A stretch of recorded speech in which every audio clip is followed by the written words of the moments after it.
အားလုံးပဲမင်္ဂလာပါ Tree Community နဲ့မှာကြိုဆိုပါရစေ အားလုံးပဲမင်္ဂလာပါဒီဗီဒီယိုကတော့ကျွန်တော်တို့ basic theory test question number 4အကြောင်းကိုပြပေးတော့မှာပဲဖြစ်ပါတယ်ရှေ့ဗီဒီယို3ပုံမှာရှင်းပြသွားတဲ့အကြောင်းအရာတွေကိုကျွန်တော်တို့နားလည်သဘောပေါက်လိမ့်မယ်လို့မျှော်လင့်ပါတယ်နောက်တစ်ခုဒီမှာပါနော် question number 4 this sign means ဒီတင်ငေတာက means ဆိုလိုချင်ပါတယ်ကျွန်တော်ဒီမှာမျက်နှာကြောင်းကဘယ်ရောညာရောသွားလို့ရတယ်ဆိုတော့ကျွန်တော်တို့you can go either side မင်းကြိုက်တဲ့လမ်းကိုရွေးချယ်ပြီးတော့သွားလို့ရတယ်ပေါ့နော်ဒီတင်ငင်သားကိုမြင်တဲ့အခါမှာ number A slip traffic vehicle may pass on either side ကျွန်တော်တို့ဒီတင်ငင်သားကိုမြင်တဲ့အခါမှာမင်းကြိုက်တဲ့လမ်းကိုကျွန်တော်တို့သွားဘယ်တော့မဟုတ်ညာပေါ့နော်ကျွန်တော်တို့ကိုကြိုက်တဲ့လမ်းကိုရွေးချယ်ပြီးတော့သွားလို့ရပါတယ်ဆိုတဲ့အဓိပ္ပာယ်ပဲဖြစ်ပါတယ်နောက်တစ်ခု when you see this sign ကျွန်တော်တို့ဒီမှာ stop ဆိုတဲ့တင်ငင်သားလေးပေါ့နော်ဒီတင်ငင်သားကိုမြင်တဲ့အခါမှာ you must stop မင်းရက်ကိုရမယ် and ပြီးတော့ give way လမ်းပေးမယ် to traffic on a major road ကျွန်တော်တို့အဓိက main လမ်းပေါ်မှာရှိနေတဲ့ traffic တွေကိုကျွန်တော်တို့လမ်းကြောင်းပေးရမယ်ပေါ့နော်ဆိုတော့ဒီမေးခွန်းရဲ့အဖြေက you must stop and give way to traffic on a major road ဆိုတဲ့အဖြေပဲဖြစ်ပါတယ်နောက်တစ်ခု this sign means ကျွန်တော်ဒီမှာတစ်ချေကတင်ငေတာလေးပေါ့နော်ဒီတင်ငေတာလေးက means ဆိုလိုပါတယ် you number C you cannot stop မင်းရက်လို့မရဘူး your vehicle at all အချိန်တိုင်းကျွန်တော်တို့ရက်ခွင့်မပေးဘူးဆိုတဲ့အဓိပ္ပာယ်ပဲဖြစ်ပါတယ်ကျွန်တော်ဒီတင်ငေတာလေးမြင်တာနဲ့ number C ကိုရွေးချယ်ပေးရမှာပဲဖြစ်ပါတယ် when you see this sign မင်းဒီတင်ငေတာကိုမြင်တဲ့အခါမှာ you should ပြုလုပ်တင်ပါတယ်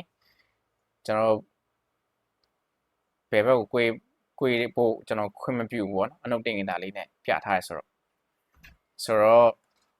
cannot turn left မင်းဘယ်ဘက်ကိုကိုယ်လို့မရဘူး but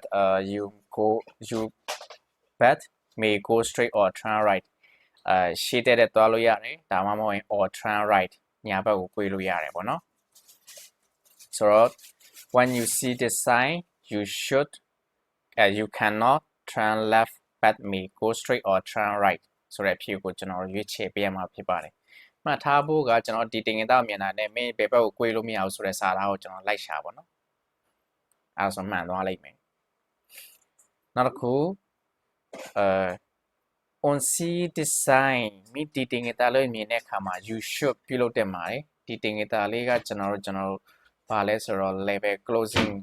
gate closing ပေါ့နော်ပိတ်တော့မယ့်အနေထားပေါ့။ရှေ့မှာlevel gate closing ရှိတယ်ဆိုတဲ့အဓိပ္ပာယ်ပဲဖြစ်ပါတယ်ဆိုတော့ဒီတင်ငင်သားလေးမြင်တဲ့အခါမှာ number B drive carefully and lock out your level gate closing ဆိုတဲ့အဖြေကိုကျွန်တော်ရွေးချယ်ပေးရမှာပေါ့နော် when you see this sign you should ဒီတင်ငင်သားလေးမြင်တဲ့အခါမှာ you should ပြုလုပ်တင်ပါတယ်ကျွန်တော်ဒီမှာမသိရင်ကျွန်တော်တူနာပြုပေါ့နော်စေကန်းတင်ငင်သားလေးပေါ့ဒီတင်ငင်သားလေးအလွယ်လဲမှတ်ထားရအောင်စေကန်းတင်ငင်သားလေးလို့မှတ်ထားလိုက်ပေါ့နော်ဒီတင်ငင်သားလေးမြင်တဲ့အခါမှာကျွန်တော်တို့ number C slow down အချိန်လျှော့မယ် and ပြီးတော့ apply giveaway rule at the crossing road ahead ကျွန်တော်တို့ across road ahead ဆိုတာကျွန်တော်ရှေ့မှာဖြတ်နေတဲ့လူသွားလူလာတွေရင်သွားရင်လာတွေကျွန်တော်တို့ခွင့်ပြုပေးရမယ်ပေါ့နော်ဆိုတော့ဒီတင်ငင်သားလေးမြင်တဲ့အခါမှာ slow down and apply the giveaway rule ဘာလို့ဆိုတော့ giveaway rule အရာကျွန်တော်ခွင့်ပြုပေးရပါမယ် at the cross road ahead ရှေ့မှာသွားနေတဲ့ရင်သွားရင်လာလူသွားလူလာတွေအတွက်ကျွန်တော်တို့ခွင့်ပြုပေးရမယ်ပေါ့နော်နောက်တစ်ခု when you see this sign ဒီတင်ငင်သားလေးကိုမြင်တဲ့အခါမှာ you should ပြုလုပ်တင်ပါတယ်ကျွန်တော်ဒီနေရာမှာဒီတင်ငင်သားလေးပေါ့နော်ကျွန်တော်ဒီနေရာမှာခန်းစားလိုက်လို့ရတာကိုကဒီကနေလာနေတယ်ကျွန်တော်ရဲ့လက်လေးကိုတေချာကြည့်နော်ကိုကဒီကနေလာနေတယ်တစ်ဖက်မှာကျွန်တော်တို့ဘယ် main line ကြီးရှိတယ်ဆိုတော့ဒီကိုကဒီကနေလာတဲ့ခါမှာတေချာတစ်ခုကကြောက်ဒီ main line မှာရှိတဲ့ left နဲ့ right hand right side မှာရှိတဲ့ကားတွေကျွန်တော်တို့သတိထားမယ်ပေါ့နော်အချိန်လဲ short မယ်ပေါ့ဆိုတော့ mid တင်ငင်သားကိုမြင်တဲ့အခါမှာ number A slow down အချိန် short မယ် and ပြီးတော့ give way to the traffic from right and left give way လမ်းကြောင်းပေးမယ် to traffic from right and left ဘယ်ဘက်တော့မဟုတ်ညာဘက်ကကားတွေကိုကျွန်တော်တို့လမ်းကြောင်းပေးမယ်အချိန် short ပြီးတော့ဆိုတော့ဒီတင်ငယ်တောက်မြင်တာနဲ့ slow down and give way to traffic from right and left ကိုကျွန်တော်ရွေးချယ်ပေးရမှာဖြစ်ပါတယ်နောက်တစ်ခု when you see this sign မိဒီတင်ကောက်ကိုမြင်တဲ့အခါမှာ you should ဒီမှာပါနော်ဒီနေရာမှာကျွန်တော်ခုနလိုခန်းစားရမှာကဒီမှာပါနော်ကိုကဒီလမ်းကြောင်းနဲ့လာနေတယ်တစ်ဖက်ကကျွန်တော်ညာဘက်ကကားတွေကိုကျွန်တော်သတိထားမယ်ပေါ့နော်ဆိုတော့ဒီတင်ငယ်သားလေးမြင်တဲ့အခါမှာနံပါတ် B slow down အချိန်လျှော့ပါမယ် beware of traffic from the right ညာဘက်ကအရင်သွားရင်လာတွေကိုကျွန်တော်တို့ beware စောင့်ကြည့်မယ်သတိထားပါပေါ့သတိထားမယ်ဆိုတဲ့အဓိပ္ပာယ်ဖြစ်ပါတယ်ပုံစံလေးကမတူဘူးเนาะကိုကဒီကနေလာနေတယ်ဆိုရင်ဒီဘက်ကရင်သွားရင်လာတွေကိုကျွန်တော်တို့သတိထားရမယ်ပေါ့နော်နောက်တစ်ခု when you see this sign you should မိဒီတင်ငယ်သားလေးမြင်တဲ့အခါမှာ you should ပြုလုပ်တင်ပါတယ်ဒီမှာကျတော့ကျွန်တော်တို့ကိုကဒီကနေလာနေတယ်ဘယ်ဘက်ကရင်သွားရင်လာတွေကျွန်တော်တို့သတိထားရမယ်ပေါ့နော်ဆိုတော့အဲ့ဒီမိကွန်းနဲ့ပတ်သက်တာဆိုရင်တော့ကျွန်တော်တို့slow down and beware of traffic from the left ဆိုတဲ့ဖြေကိုကျွန်တော်ရွေးချယ်ပေးရမှာပေါ့နော်ဆိုတော့ဒီမိကွန်းဖြေရပါလဲဆိုတော့ number B slow down and beware of traffic from the left ကိုကျွန်တော်ရွေးချယ်ပေးရမှာဖြစ်ပါတယ်နောက်တစ်ခု this sign means ဒီတင်ငယ်သားလေးက that ဒီလို you are ဒီတင်ငယ်သားလေးကကျွန်တော်တို့အမြန်လမ်းမကြီးတင်ငယ်သားပါနော်ဆိုတော့မင်းဒီလမ်းမကြီးတဲ့ဝင်သွားပြီပေါ့အမြန်လမ်းပေါ်မှာမင်းရောက်နေဆိုတော့အဓိပ္ပာယ်ဖြစ်ပါတယ်ဆိုတော့ this sign means ဒီတင်ငယ်သားက that ဒီလို you are entering an expressway မင်းအမြန်လမ်းပေါ်မှာရောက်နေပြီ complying with the expressway rule ကျွန်တော်တို့အမြန်လမ်းရဲ့စီကံတိုင်းပဲမင်းမောင်းရမယ်ပေါ့နော် when you see this traffic sign မိဒီတင်ငယ်တောက်မြင်တဲ့အခါမှာ you should ပြုလုပ်တင်ပါတယ် traffic sign က reduce speed now မင်းအခုချက်ချင်းအချိန် short ဆိုရဲစာသားပေါ့နော်ဆိုတော့ဒီတင်ငယ်တောက်မြင်တဲ့အခါမှာ number A slow down on see this sign မိဒီတင်ငယ်ကောက်မြင်တဲ့အခါမှာ slow down အချိန် short ပါမယ်ဆိုတဲ့အဖြေပဲဖြစ်ပါတယ်နောက်တစ်ခါထပ်ပြီးတော့လာပြီ the red signal light before the tunnel means ဒီတင်ငယ်သားလေးမြင်တဲ့အခါမှာ tunnel close ပိတ်သွားပါပြီဆိုတဲ့အဓိပ္ပာယ်ဖြစ်ပါဒီ line ကောင်းပိတ်သွားပြီဆိုတဲ့အဓိပ္ပာယ်ပေါ့နော်မောင်းလို့မရတော့ဘူးဒီမေကွန်းကကျွန်တော် share ဗီဒီယိုတွေမှာလည်း share lesson 1 2တွေမှာလည်းပါခဲ့ပြီးသားပေါ့နော်ထပ်ပြီးတော့မရှင်းပြတော့ဘူး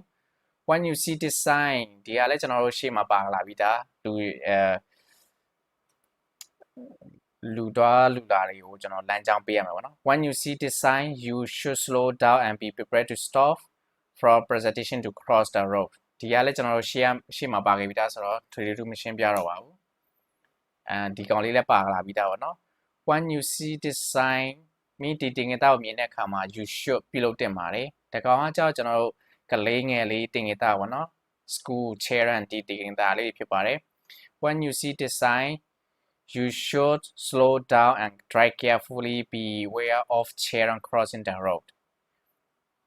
ဒီတင်ငယ်တောက်မြင်တာနဲ့ slow down အချိန်လျှော့မယ် drive carefully တခြားဆောင်ပြီးတော့မောင်းမယ် beware of the children crossing the road ရှေ့မှာကလေးငယ်အတွက်ရင်သွားရင်လာကလေးငယ်တွေဖြတ်တန်းနေတာဖြစ်တဲ့ကြောင့်မလို့ကျွန်တော်အချိန်လျှော့ပြီးတော့တခြားစွာမောင်းမယ်ပေါ့နော်နောက်တစ်ခု what does the signal yellow zigzag line by the side of the road means what does ပေါဆိုလိုတာလဲ the signal yellow zigzag line by the side of the road means ဒီမှာမိလန်းပေါ်မှာကျွန်တော်တို့ the single yellow line တစ် line နဲ့ရှိတဲ့အနေထားဘာလို့ဆိုလိုချင်တာလဲဆိုတော့ you cannot wait no waiting expect for the immediate picking up and letting down a passenger ဒီတင်ငယ်သားလေးကဘာလို့ဆိုလိုချင်တာလဲဆိုတော့ မင်းရက်စောင့်လို့မရဘူးဒါပေမဲ့ပစ္စည်းတွေကိုမြန်ချမြန်တင်ဒါမှမဟုတ်လည်း passenger လူပုဂ္ဂိုလ်တွေကိုမြန်ချမြန်တင်ပြီးတော့မြန်တင်တာမျိုးတော့ပြုလုပ်လို့ရပါတယ်မင်းရက်လို့တော့မရဘူးပေါ့နော်စောင့်နေလို့တော့မရဘူးစောင့်နေပြီဆိုတော့ဖမ်းခံရမှာပေါ့နော်ဆိုတော့ဒီ yellow line လေးကိုဒီ line နဲ့ကိုမြင်တာ ਨੇ မင်း yellow မရဘူးဆိုတော့အဖြေမျိုးရွေးချယ်ပေးရမှာဖြစ်ပါတယ်မင်းစောင့်နေလို့မရဘူးဆိုတဲ့အဖြေမျိုးပဲကျွန်တော်ရွေးချယ်ပေးရမှာဖြစ်ပါတယ်စောင့်နေလို့မရဘူးဒါပေမဲ့မြန် pick up လောက်တာတော့ကျွန်တော်တို့letting down passenger လူပုဂ္ဂိုလ်တွေချတာမျိုးတော့ကျွန်တော်လုပ်လို့ရတယ်ဆိုတဲ့အဖြေမျိုးရှာပြီးတော့ဖြေပေးရမှာဖြစ်ပါတယ်ထပ်ပြီးတော့ဖတ်ပြပေးပါမယ်What does signal yellow existing line by the side of the road means? No waiting except for the immediately picking up and letting down of passenger ဆိုတဲ့အဖြေမျိုးဖြေပေးရမှာပဲဖြစ်ပါတယ်ဒီမှာနောက်တစ်ခုဒီကောင်ကတော့ကျွန်တော်တို့ဒီ yellow existing line နှစ် line ဖြစ်သွားပြီပေါ့နော် Are you allowed ခွင့်ပြုပါသလားပေါ့နော် to light passenger along the road with the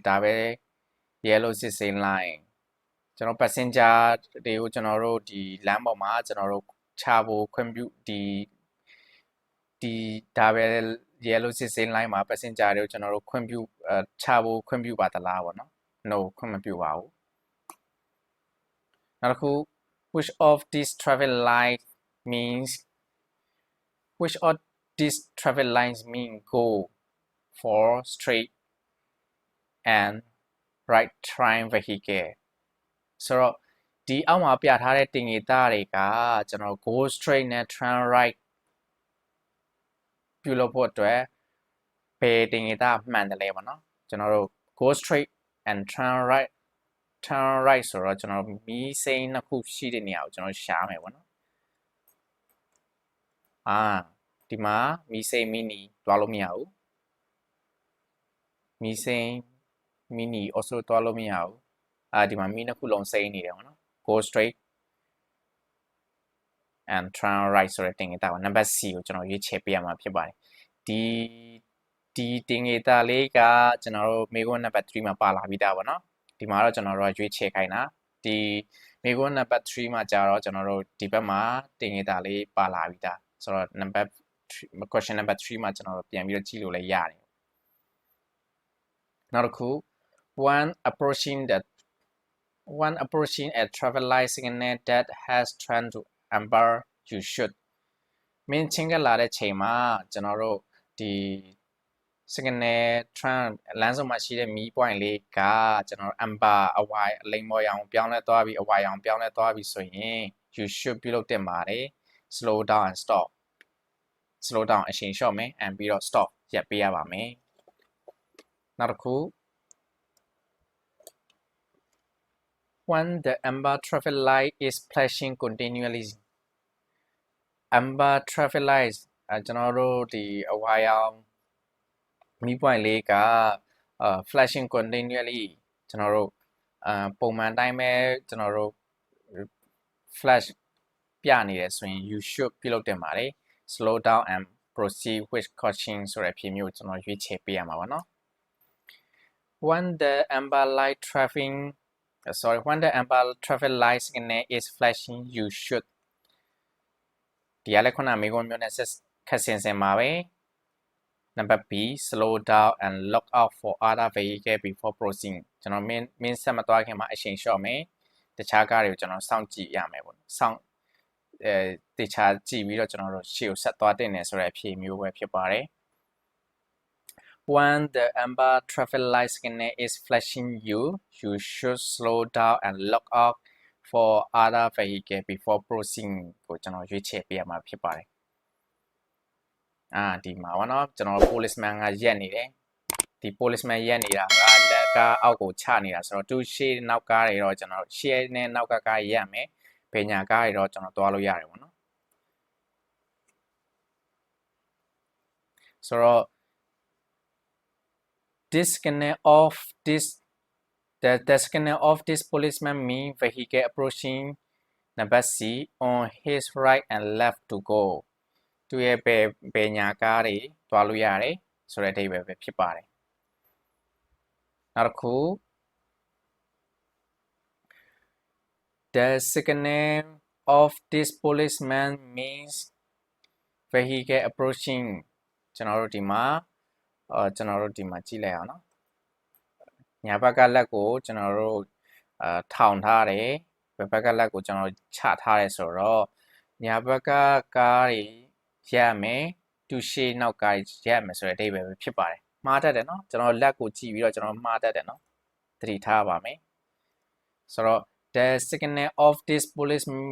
policeman means vehicle approaching number A on his right from behind to stop ညာဘက်ကကားတွေရက်ညာဘက်ကကားရဲ့ရှေ့ကားရဲ့နောက်ကားရဲ့ရက်ပေးရမှာပဲဆိုတဲ့အဓိပ္ပာယ်ပဲဖြစ်ပါတယ်မှားတတ်တယ်เนาะကျွန်တော်များတော့အပြင်ကျွန်တော်ဘယ်ဘက်ဒီအောင်ဘက်ဘယ်လို့ထင်ပြီးတော့ကျွန်တော်တို့ဘယ်ဘက်ကဟာကားဘယ်ဘက်ကကားရဲ့ရှေ့ရဲ့နောက်ရဲ့ရက်ရမယ်ဆိုတော့ဖြေမျိုးလဲသွားဖြေတတ်ကြပါတယ်သတိထားမဲ့ပုံစံပေါ့เนาะနောက်တစ်ခု which of this driver and signal means he intend to slow down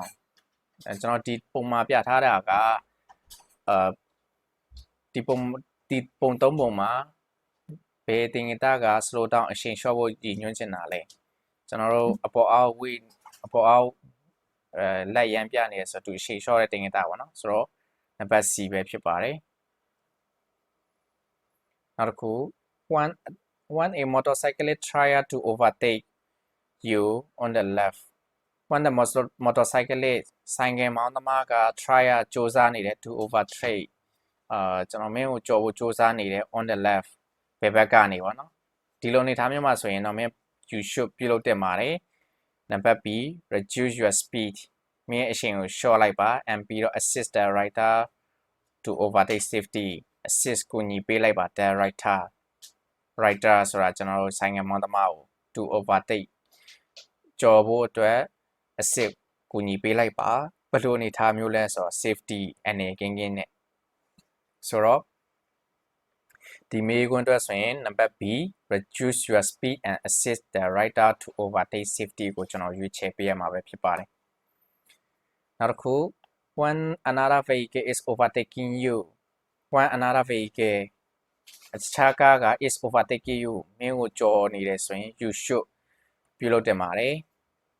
မင်းကိုကြော်နေတဲ့အချိန်မှာတခြားကမင်းကိုကြော်နေတဲ့အချိန်မှာမင်းပြုလုပ်တင်တယ်ဘာပြုလုပ်တင်တာလဲဆိုတော့နံပါတ် A not speed at အရှိန်မမြင့်လိုက်ပါနဲ့ but ဒါပေမဲ့ assist him တို့ကိုညီပေးလိုက်ပါ to overtake ကြော်ဖို့အတွက်တခြားကမင်းကိုကြော်ဖို့ကြိုးစားနေတယ်ဆိုရင်မင်းမောင်းနေတဲ့အရှိန်ကိုမမြင့်မဲနဲ့သူ့ကိုကြော်ဖို့တေးချာကြော်ဖို့ခွင့်ပြုပေးလိုက်ပါကူညီပေးလိုက်ပါဆိုတဲ့အဓိပ္ပာယ်ကိုကျွန်တော်ရွေးချယ်ပေးရမှာပဲဖြစ်ပါတယ် which car may proceed first and ဒီမှာဆိုရင်ကျွန်တော်တို့ပုံလေးပေါ့နော်ကိုတကယ်ဖြေရမယ်ဆိုတော့ကျွန်တော်တို့ဗီဒီယိုနဲ့ဖြေရမှာပဲဖြစ်ပါတယ်ကျွန်တော်ဒီတင်ငတာလေးမြင်တာနဲ့ဒီလိုနေထားမျိုးမြင်တာနဲ့ဘယ်ကားပထမဆုံးသွားတင်တာလဲကား A ပေါ့နော်ကား A ကပထမဆုံးသွားတင်ပါတယ်ဆိုတော့ကား A ကိုကျွန်တော်ရွေးချယ်ပေးရမှာပဲဖြစ်ပါတယ်ဒီတင်ငတာလေးမြင်တာနဲ့ကား A ကိုကျွန်တော်ရွေးချယ်ပေးရမှာပဲဖြစ်ပါတယ် which car should give way ဘယ်ကားက give way လမ်းကြောင်းပေးတင်တာလဲကား A ကား B ကား B ကကျွန်တော်တို့ဒီမှာကွေမှာပေါ့နော်ကား A ကကြတော့ရှေ့ကိုဆက်သွားမှာဒီလိုနေထားမှာဆိုရင်ကျွန်တော်တို့စင်ကာပူရဲ့ဒီ SLR rule ရစီမင်းအရာပေါ့နော်ကျွန်တော်တို့ S straight ရှေ့ကိုဆက်သွားမဲ့ကားတွေကိုပထမဆုံးလမ်းကြောင်းပေးမယ် L ဆိုတာကြတော့ဘယ်ဘက်ကိုသွားမဲ့ကားတွေကိုဒုတိယဦးစားပေးမယ်နောက်ဆုံးမှ R ညာဘက်ကိုကွေးမဲ့ကားတွေပထမသွားရမယ်ပေါ့နော်ဆိုတော့ဒီမှာဆိုရင်တေချာတာတစ်ခုကတော့ A ကိုကျွန်တော်ရွေးချယ်ပေးရမှာပေါ့နော်which car should give way ဘယ်ကလမ်းကြောင်းပေးတင်တာလဲကား A ကိုပထမဆုံးသွားမှာဖြစ်တဲ့ကြောင့်မလို့ကား B ကကျွန်တော်တို့လမ်းကြောင်းပေးရမှာပေါ့နော်ဆိုတော့ကား B ကိုကျွန်တော်ရွေးချယ်ပေးရမှာပဲတာယာတလုံးက need to change တင်ပါတယ်ဘယ် change နေမှာလဲဆိုတော့ the depth of it treat less than 1.6 mm ဖြစ်တဲ့အချိန်မှာကျွန်တော်တို့ change ကို change ပေးရမယ်ပေါ့နော်နောက်တစ်ခု the minimum age or the minimum age required for applying for basic theory test ကျွန်တော်တို့ basic theory test ဖြေဖို့အတွက်ကျွန်တော်တို့ခွင့်ပြုဖို့အတွက်အနည်းဆုံးအတက်ကဘယ်လောက်ရှိရမလဲပေါ့နော်ဒီကြတော့16နှစ်ပေါ့16နှစ်ဖြည့်ပြီးမှပဲကျွန်တော် basic theory test ဖြေလို့ရမှာခွင့်ပြုပေးမှာပဲဖြစ်ပါတယ်နောက်တစ်ခု unless otherwise state the maximum speed limit of all roads Singapore is ကျွန်တော်ရှေ့ဗီဒီယိုမှာရှင်းပြပြီးသားပဲစင်ကာပူမှာကျွန်တော်တို့ maximum speed က maximum speed limit ကကျွန်တော်တို့50ပဲဖြစ်ပါတယ်ကီလိုမီတာ50အထက်ကိုကျော်လွန်ပြီးတော့မောင်းလို့မရပါဘူးဆိုတော့ unless otherwise state the maximum speed limit of all the road လမ်းကြောင်းအလုံးအတွက် maximum speed က50ပေါ့နော်တချို့နေရာမှာ80ဆိုပြီးမှပြထားတယ်ဒါကကြတော့ကျွန်တော်80ကီလိုမီတာ/ထက်ကျော်လွန်ပြီးတော့မောင်းလို့မရဘူးပေါ့နော်ဒီတင်ငယ်သားလေးမြင်ပါပဲမောင်းတာကောင်းပါတယ်ပုံမှန်အတိုင်းဆိုရင်တော့ကျွန်တော်50ကီလိုမီတာပဲရွေးချယ်ပေးရပါမယ်နောက်တစ်ခု one driving in the rain one driving မင်းမောင်းနေတာပေါ့နော် in the rain ကျွန်တော်တို့ဒီမိုးရွာထဲမှာမောင်းနေဆိုရင် you should ပြုလုပ်တင်ပါတယ် number B reduce your speed မင်းအချိန်ကို short ပြီးတော့မောင်းတင်ပါတယ်ပေါ့နော်နောက်တစ်ခု how does the car interlight affect your driving how does ဘယ်လိုအနေထားမျိုးလဲပေါ့နော် the car interior light affect your driving is reduce တွေ့ဖြစ်ပါလဲဆိုတော့ it reduce your visibility မင်းအမြင်ကို short ရော့နိုင်တယ်ပေါ့တေချာလမ်းတွေကိုတေချာမမြင်ဘဲနဲ့ဖြစ်သွားနိုင်တယ်ဆိုတဲ့အဖြစ်မျိုးကျွန်တော်ရွေးချယ်ပေးရမှာဖြစ်ပါတယ်နောက်တစ်ခါထပ်ပြီးတော့ဖတ်ပြပေးပါမယ်How does the car interior light affect your driving? It reduces your visibility. ဆိုတဲ့အဖြစ်မျိုးကျွန်တော်ရွေးချယ်ပေးရပါမယ်နောက်တစ်ခု on a wide road ဆိုတော့လမ်းမှာဆိုရင် the braking distance will ဆိုတော့လမ်းမှာ the braking distanceအကွာအဝေးက will increase the display good tire increase တိုးလာတယ် display good tire ကျွန်တော်တို့တာယာကောင်းနေတော့မှကျွန်တော်တို့ဒီ display ဖြစ်ဖို့အတွက်ကျွန်တော်တို့မြင့်တိုးပွားလာတယ်ပေါ့နော်မြင့်မားလာနိုင်တယ်ဆိုတဲ့အဖြစ်မျိုးကျွန်တော်ရွေးချယ်ပေးရမှာပဲဖြစ်ပါတယ် if you fail to have a proper control your vehicle you could be charged for drink driving even through your blood alcohol content is below the legal limit ကျွန်တော်တို့ဒီလိုနေထားမှဆိုရင်တော့ကျွန်တော်တို့အဖြေက drink driving ပဲဖြစ်ပါတယ်နောက်တစ်ခု if you consume alcohol မင်းရက်တောက်ပြီးပြီဆိုရင် you should ပြုလုပ်တင်ပါတယ်ပုံမှန်ဆိုတော့ not drive ပေါ့နော်မမောင်းဘူးမမောင်းဘူးပေါ့နော်နောက်တစ်ခုအနေနဲ့ကကြတော့ကိုကတော့မမောင်းဘူးဒါပေမဲ့ကိုကူပြီးတော့မောင်းပေးမဲ့လူရှိတယ်ဆိုရင်မောင်းတဲ့လူကလည်းမူးနေလို့မရဘူးပေါ့နော်နှစ်ယောက်လုံးကမောင်းနေမူးနေပြီဆိုရင်တော့တေချာတယ်ကိုကတွားတင်တာတက်စီခေါ်တက်စီခေါ်လိုက်တဲ့တက်စီသမားလည်းမူးနေတဲ့ဆိုရင်တော့ကျွန်တော်တို့တူနောက်ကနေလည်းမလိုက်ပဲနဲ့ဘယ်လိုတုံးပြရမလဲဆိုတော့ go home အိမ်ကိုပြန်ပါ by public transport ကျွန်တော်တို့ public transport တွေကိုအသုံးပြုပြီးတော့အိမ်ကိုပြန်ပါဆိုတဲ့အဓိပ္ပာယ်ပဲဖြစ်ပါတယ်ဆိုတော့ if you consume alcohol you should go home by public transport ဆိုတဲ့ဖြေမျိုးကိုရွေးချယ်ပေးရမှာပေါ့နော် if you had too much alcohol ဆိုတာကကျွန်တော်မင်းကအရန်ကိုတောက်ထားတယ်ဆိုရင်ဘာဖြစ်သွားနိုင်လဲဒီမေးခွန်းရဲ့ဖြေက number A your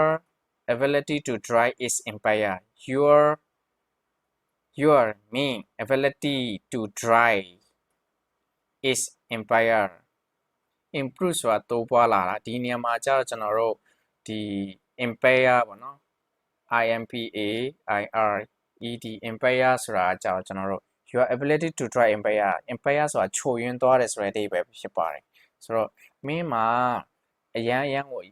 တောက်ထားတယ်ဆိုရင် your ability to drive impaired မင်းမောင်းဖို့တော်တော်လေးကိုဒီ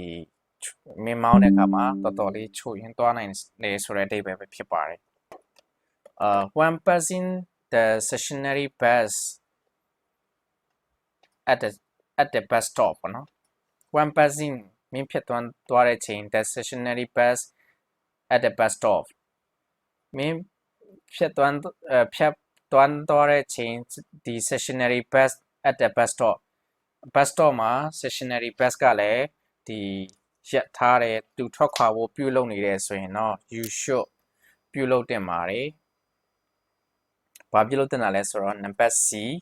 slow down အချိန်လျှော့ရမယ် and be prepared to stop လိုအပ်ရင်ကျွန်တော်ရက်ပေးရမယ်ဘာအတွက်လဲဆိုတော့ for presentation who may cross the road in front of the bus ကျွန်တော်တို့ဒီ bus ကားလမ်းပေါ်မှာလူသွားလူလာတွေလည်းရှိနိုင်တဲ့အတွက်ကြောင့်မလို့မင်းအချိန်ကို short ပေးရပါမယ်ဆိုတဲ့အဓိပ္ပာယ်ပဲဖြစ်ပါတယ်လိုအပ်ရင်တော့ကျွန်တော်ရက်မယ်ပေါ့နော်နောက်တစ်ခု when a car stopping in front of zebra crossing when a car is stopping ကားကရက်နေတယ် in front of zebra crossing ဆိုတာကျွန်တော်လမ်းဆုံးလို့ပဲမှတ်ထားလိုက်ပါတော့များတော့ပြန်တော့လမ်းဆုံးနေမှာပဲရှိတတ်တယ် zebra crossing ရဲ့အရှိမကားကရက်နေတယ်ဆိုရင်တော့ you should ပြုလုပ်တင်ပါတယ် number C slow down and be prepared to stop for presentation to cross the road ကျွန်တော် presentation ဆိုတာလူသွားလူလာ to cross the road လမ်းပေါ်မှာလူသွားလူလာတွေရှိနိုင်တဲ့အတွက်ကြောင့်မလို့မင်းကအချိန်လျှော့ပြီးတော့ရက်ပေးရပါမယ်ဆိုတဲ့အဓိပ္ပာယ်မျိုးကိုကျွန်တော်ရွေးချယ်ပေးရမှာပဲဖြစ်ပါတယ်နောက်တစ်ခု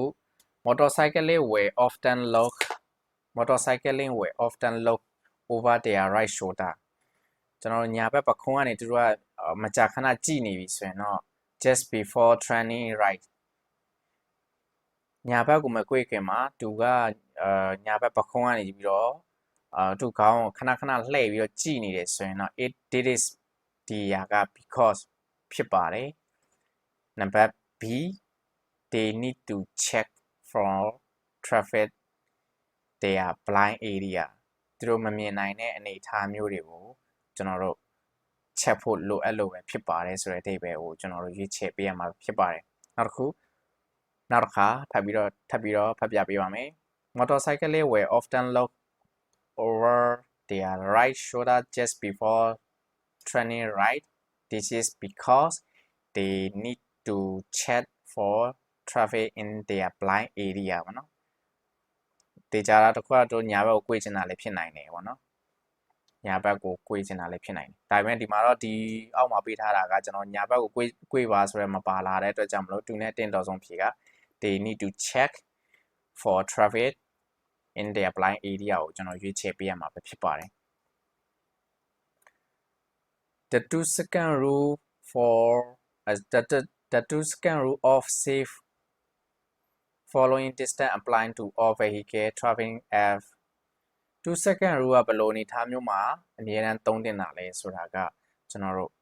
ဘယ်လို speed မျိုးအတွက်ကျွန်တော်အမြဲတမ်းသုံးပြုတင်တာလဲဆိုရင်တော့ for all speed any speed ဘယ် speed မျိုးမဆိုကျွန်တော်တို့ 2-second rule နဲ့ပဲသွားမယ်ပေါ့နော်ဆိုတော့ဒီမေးခွန်းရဲ့ဖြေကိုနားလည်လိမ့်မယ်လို့မျှော်လင့်ပါတယ်နောက်တစ်ခု in order to avoid ဆိုတာကကြတော့ကျွန်တော်ရှောင်ကျဉ်ရန် in order an accident ကျွန်တော်အနေဖြစ်ချင်းမှရှောင်ကျဉ်ရန် with the vehicle in front when driving under the normal condition you should use ကျွန်တော်တို့ပုံမှန်အနေထားမျိုးမောင်းနေတဲ့အချိန်မျိုးမှာကျွန်တော်တို့accident အနေဖြစ်ချင်းကိုရှောင်ကျဉ်ဖို့အတွက်ဘယ်လိုနေဒီ rule 3ခုတွေကဘယ် rule ကိုအသုံးပြုရမှာလဲပေါ့နော်ကျွန်တော်ပုံမှန်အနေထားမျိုးဘာမှမရှိဘူး good weather တခြားအခြေအနေလည်းဘာမှမရှိဘူးဆိုတော့ကျွန်တော်တို့ရွေးချယ်ရမယ့်အဖြေက 2-second rule ပေါ့နော်ကျွန်တော်ရှေ့မှာလည်းခဏခဏပြောခဲ့ပြီးသားယာဒီဥတုကဆိုဆွနေတယ်မိုးတွေရွာနေတယ်ဆိုတော့ 2-second rule နဲ့အထက်ကိုကျွန်တော်ရွေးချယ်ပေးမှာပေါ့နော်ပုံမှန်တိုင်းဆိုရင်တော့အမြဲတမ်းမှတ်ထားဖို့ကကိုဖြေမဲ့အဖြေက 2-second rule ပဲဖြစ်ပါတယ်နောက်တစ်ခု what must you do when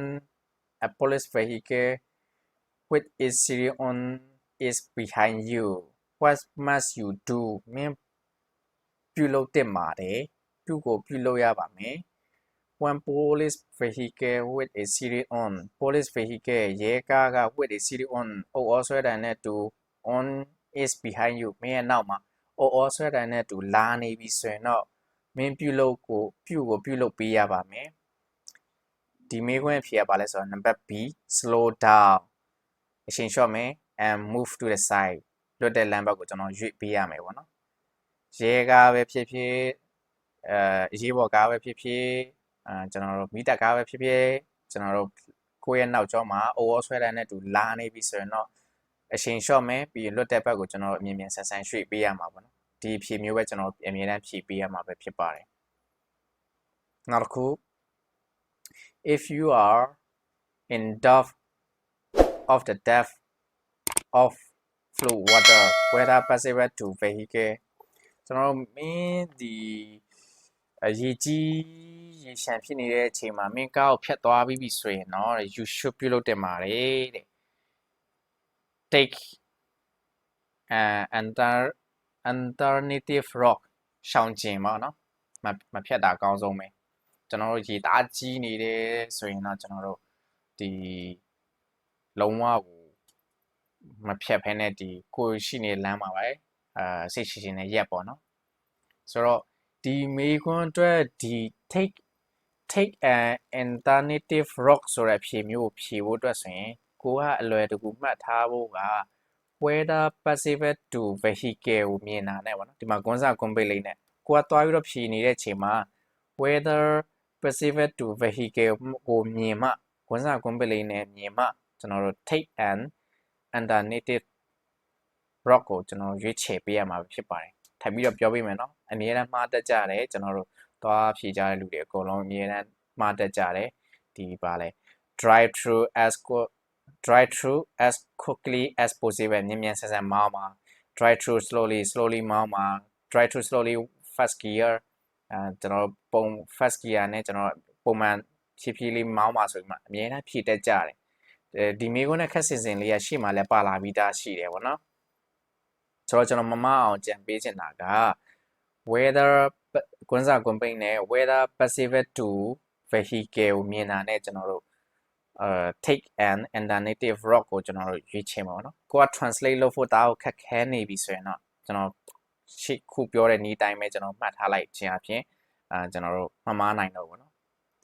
ကွန်းစာကွန်ပိတ်နဲ့မြင်တဲ့ကွန်းစာကွန်ပိတ်မှာ whether possible to vehicle မြင်တာနဲ့ take an alternative rock ကိုကျွန်တော်ရွေးချယ်လိုက်ပါဘာမှမစင်စားနဲ့ပေါ့နော်နောက်တစ်ခု to drive through ကျွန်တော်ခုနကပြောခဲ့တာပေါ့နော်မှားနိုင်တဲ့အနေအထားမျိုးဒီမှာတချို့ကဒီမှာ fluke ကိုမြင်တာနဲ့ပေါ့နော်ကျွန်တော်တို့ chain lower gear slowly တွေကျွန်တော်တွားပြီးတော့ဖြည့်တတ်ကြတယ်ဒီမှာတော့ကျွန်တော်တို့ဒီဟာလေးကိုတွားပြီးတော့ဖြည့် chain lower gear slowly တွားဖြည့်လို့မရဘူးနော်whether possible to vehicle မြင်တာနဲ့ take an alternative rock ကိုကျွန်တော်ရွေးချယ်ရပါမယ်နောက်တစ်ခု to drive through a flow you should increase acceleration and change to lower gear to drive ဖြတ်တန်းဖို့ပေါ့နော် to drive through a flow so တော့လမ်းတွေကိုဖြတ်တန်းဖို့ပေါ့နော်ရေကြီးတဲ့လမ်းတွေကိုဖြတ်တန်းဖို့ဆိုရင် you should increase your acceleration မင်းရဲ့အရှိန်မြင့်ဆက်ကျွန်တော်တို့အရှိန်တင်ဆက်ကို increase မြင့်မယ် and ပြီးတော့ change to lower gear နဲ့ကျွန်တော်သွားရမယ်ပေါ့နော်လမ်းပေါ်မှာရေတွေဝင်နေပြီဆိုရင်အရှိန်မြင့်ဆက်ကိုအရှိန်နဲ့ acceleration ကိုကျွန်တော်တို့ increase တိုးမြင့်လိုက်ပြီးတော့ lower gear နဲ့သွားရပါမယ်နောက်တစ်ခု under what circumstance you may not follow keep left rule ဆိုတော့ under အောက်မှာ what circumstance you may not follow keep left rule ဘယ်လိုအခြေအနေမျိုးမှာကျွန်တော်တို့ keep left rule ကိုကျွန်တော်တို့ follow လိုက်မနာဘူးလဲပေါ့နော်ဆိုတော့ဘယ်လိုအနေထားမျိုးမှာကျွန်တော်လိုက်မနာဘူးလဲဆိုတော့ number C when your path is obstructed when your path is obstructed ဆိုတာဘာလဲဆိုတော့ဒီမင်းရဲ့လမ်းမှာကျွန်တော်တို့keep left room မှာပေါ့နော်ကျွန်တော် left room မှာအသားစီးနေရှိနေတယ်ဆိုရင်တော့ ဒီလိုက်နာစရာမလိုဘဲနဲ့တခြားလမ်းကိုနေကျွန်တော်တို့ပြောင်းပြီးတော့မောင်းလို့ရပါတယ်ဆိုတော့ under what circumstance you may not follow key flap rule ဒီမေးခွန်းမြင်တာနဲ့ကျွန်တော်တို့ when your path is obstruct ဒီဖြေမျိုးဖြေရပါမယ် obstruct ဆိုတာကကြာကျွန်တော်တို့အသားစီးပေါ့နော်ကိုမောင်းနေတဲ့လမ်းမှာအသားစီးရှိနေတယ်ဆိုရင်တော့ကျွန်တော်ရှောင်ကျင်ပြီးတော့တခြားလမ်းနေကြော်လို့ရတယ်ပေါ့တွားလို့ရပါတယ်နောက်တစ်ခု to purpose of using diff headlight while is driving is true ဆိုတော့ to purpose is using the headlight ကျွန်တော်ဒီ headlight ကိုအသုံးပြုရတဲ့ရွေးချက်ကဘာလဲပေါ့နော်တေချာတစ်ခုကကြတော့ number C to avoid dazzling to avoid ရှောင်ကျင်ရန် dazzling အနေတွေကိုရှောင်ကျင်ရန် driver of oncoming vehicle တခြားကားနဲ့ကိုကားမှာအနေဖြစ်ပွားနိုင်ဖို့ရှောင်ကျင်ဖို့အတွက်ကျွန်တော်တို့ဒီ headlight ကိုအသုံးပြုပေးရမှာပဲဖြစ်ပါတယ်ဆိုတော့ထပ်ပြီးတော့ဖတ်ပြပေးပါမယ် one purpose of using the headlight while is driving is to avoid dazzling driver of oncoming vehicle ကျွန်တော်တို့ဒီ headlight ကိုအသုံးပြုရတဲ့ရွေးချက်က oncoming vehicle လာနေတဲ့ကားတွေနဲ့ကိုနဲ့ကြားမှာ dazzling အနေဖြစ်ပွားဖို့ to avoid ရှောင်ကျင်ရန်ကျွန်တော်ဒီ headlight ကိုအသုံးပြုရခြင်းဖြစ်ပါတယ်နောက်တစ်ခု one blind by the headlight of an oncoming vehicle at night one blind မမြင်ရတော့ဘူးเนาะ by the headlight ကျွန်တော်တို့ဒီခါကျရင် headlight ကကိုရှေ့မှာလာနေတဲ့ကားရဲ့ headlight ကကို blind မမြင်ရတဲ့အနေအထားမျိုးဖြစ်သွားတယ်ဆိုရင် you should ပြုလုပ်တင်ပါတယ် slow down and stop အချိန်လျှော့မယ် and then stop ရပ်လိုက်မယ်ပေါ့နော် close your eye တချို့ close your eye ဆိုမှဖြစ်တတ်ကြတယ်ဒါကတော့လုံးဝမှားတယ်ပေါ့နော်ဆိုတော့ဒီမေးခွန်းထပ်ပြီးတော့ပြောပြပေးပါမယ် one blind by the headlight of an oncoming vehicle at night ညအချိန်မှာရှေ့မှာလာနေတဲ့ကားရဲ့မီးကကိုမမြင်ရစေဘူးဆိုရင် you should ပြုလုပ်တင်ပါတယ် slow down and stop အချိန်လျှော့မယ်လို့အဲ့ရပ်ပေးလိုက်မယ်ပေါ့နော်ရှေ့မှာလာဒါဒီမေးခွန်းရဲ့ဖြေပဲဖြစ်ပါတယ်နောက်တစ်ခု road hogging ထပ်လာပါပြီ road hogging ကကျွန်တော်အလွတ်ကျက်ရမှာပေါ့နော် road hogging ကိုမြင်တာနဲ့ cause other vehicle to overtake dangerous on the left ကျွန်တော် question number 2မှာလား3မှာလားမသိဘူး road hogging တခုရှိတယ်ကျွန်တော်တို့ကိုကဒီလိုမျိုးလေး road hogging ကိုမြင်တာနဲ့စာအုပ်လေးမှာခြိုက်တော့မှတ်ပါအောင် note လေးနဲ့မှတ်ထားပါတော့ cause other vehicle to overtake dangerous on his left နောက်တစ်ခု you can drive on the bus lane you can drive မင်းမောင်းနိုင်ပါတယ် on the bus lane bus ကားလမ်းပေါ်မှာဘယ်လိုအခြေအနေမျိုးမှာမင်း bus ကားလမ်းကိုမောင်းနေတာလဲပေါ့နော် beside the receipt hour ကန်တက်ချိန်ကျော်လွန်တဲ့